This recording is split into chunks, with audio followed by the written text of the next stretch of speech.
You can talk a lot about pain, but if you're not in pain, you won't know what it is like. You can talk a lot about displaced people, but if you're not one of them yourself, you won't know what it means not to have your floor, your ceiling, nor your home. You can talk a lot about refugees, but if you're not one, you won't know what it means to be a lonely stranger, left on your own to face your destiny. You can talk a lot about DPs, but unless you, one of your sibling or a member of your family is one, you won't realize and understand how you should adapt to a new life and how to serve yourself.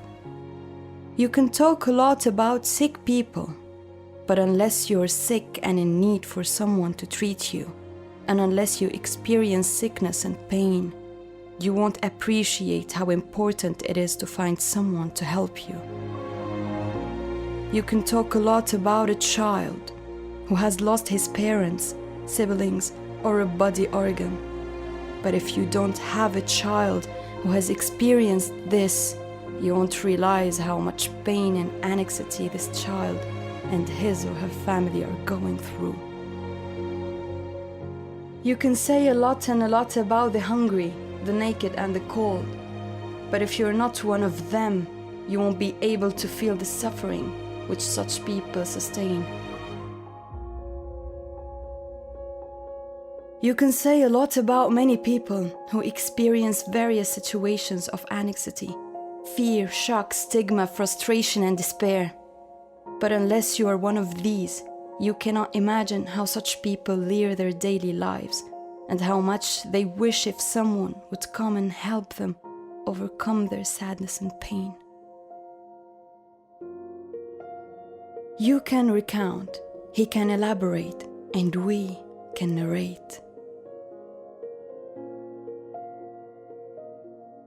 Yet, only one thing can console us and alleviate the pain. It is our love for Jesus Christ. Remains more powerful than all the pain, because he's standing at our door, knocking on it, waiting for us to ask for his help. He experienced greatest humiliation, most cruel whipping and suffering, nails pierced his body.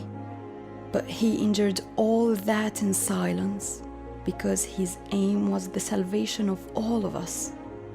However great our agony is, it cannot be compared to his. Let our trust in him be great. Let's feel the pain he endured, and let's experience a great joy and comfort. This is what our church teaches us, and this is what our department experiences every day. So do all its volunteer. Our faith is always translated into our actions.